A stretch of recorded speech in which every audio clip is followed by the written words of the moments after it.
बात करते हैं यूपी की। 11 नदियों में जल परिवहन की शुरुआत होगी।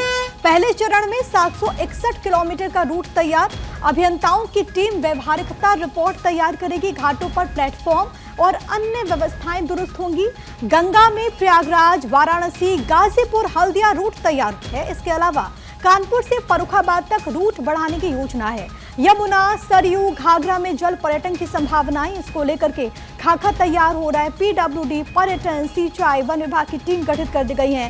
टीम उद्गम स्थल से बड़ी नदियों तक सर्वे करेगी। तो सरकार ने इसको लेकर के व्यापक पैमाने पर तैयारियां शुरू कर दी है और जाहिर है कि इससे यूपी के लोगों को रोजगार के अवसर भी मिलेंगे। पर्यटन को लेकर के भी ये बहुत अहम कदम हो जाता है। मेरे साथ एहतेशाम सिद्दीकी मेरे सहयोगी इस वक्त कनेक्टेड है। एहतेशाम, एक बहुत बड़ा मास्टर प्लान है सरकार का। 11 नदियों में जल परिवहन की शुरुआत होगी। क्या तैयारियां अभी तक, क्या कुछ प्लानिंग हुई है, कैसे इसको एग्जीक्यूट किया जाएगा? देखिए, हम आपको बता दें कि जब महाकुंभ हुआ था और जो नाविक थे उनकी आय में काफी इजाफा हुआ था। उत्तर प्रदेश के मुख्यमंत्री योगी आदित्यनाथ ने सदन के पटल पर बयान देते हुए कहा कि मैं एक ऐसे परिवार का भी जिक्र कर रहा हूं जिसकी आय 30 करोड़ रुपए हुई है। और अफसरों ने ये भी कहा कि अगर हम नाविकों का ध्यान दें और नाविकों के परिवारों के प्रति सोचें और जो हमारी नदियां हैं उसमें उसको हम जल परिवहन से जोड़ दें तो आने वाले हर जिलों में नाविकों की जो आय होगी वो दुगना हो जाएगी। तो ऐसे में एक मास्टर प्लान बनाया जा रहा है, क्योंकि वाराणसी में भी पर्यटन है, लखनऊ में भी है, आगरा में भी है। तो ऐसे तमाम जगहें हैं जहां पे पर्यटन है, नदियां भी हैं, झील भी हैं।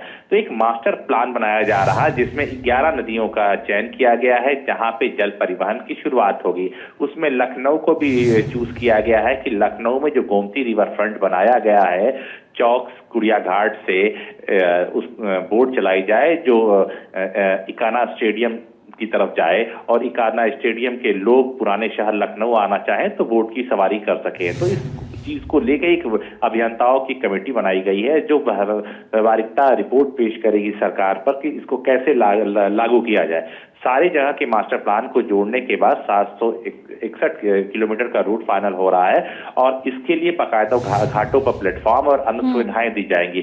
तो जो नदियां हैं, एक तो उनके किनारे पेड़ पौधे लगाए जाएंगे, उनकी साफ सफाई रहेगी, टूरिज्म को बढ़ावा मिलेगा और साथ साथ प्रयागराज, वाराणसी, गाजीपुर, हल्दिया जो रूट है पश्चिम बंगाल उसमें भी काफी इजाफा होगा। इसमें कानपुर, फर्रुखाबाद तक को जोड़ने की बात कही गई है। यमुना, सरयू, घाघरा में जल पर्यटन की संभावनाएं काफी बढ़ेंगी। गोमती, चंबल, बेतवा, वरुणा का भी सर्वे होगा। तो इसके लिए पीडब्ल्यूडी, पर्यटन, सिंचाई, वन के साथ साथ जिला प्रशासन की टीम रहेगी। टीम उद्गम स्थल और नदियों का सर्वे करेगी और साथ ही मथुरा को भी जल पर्यटन से जोड़ने की बात कही गई, हमीरपुर, जालौन को भी जोड़ने की बात कही।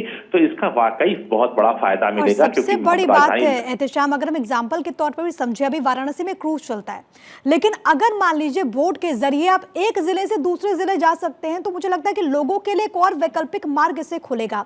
एहतेशाम, इसके अलावा क्योंकि पर्यटन के लिहाज से तो बहुत इंपॉर्टेंट है, आपने महाकुंभ का भी जिक्र किया, वहां पर नाविकों को कितना फायदा हुआ, रोजगार के दृष्टिकोण से भी देखें तो इसमें बहुत बड़ी संख्या में लोगों को रोजगार के अवसर भी मिल पाएंगे, वो जुड़ भी पाएंगे इससे।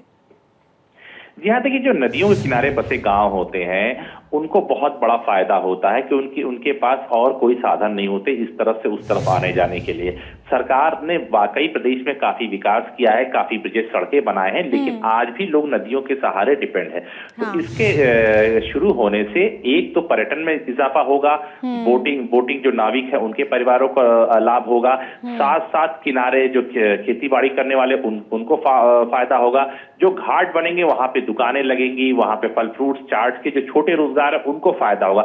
एक मल्टीपल फायदा होगा, क्योंकि कहीं न कहीं गुजरात के साबरमती प्रोजेक्ट को लेकर बहुआयामी इसके पहलू हैं और इसी को लेकर के सरकार की तरफ से कोशिशें की जा रही है।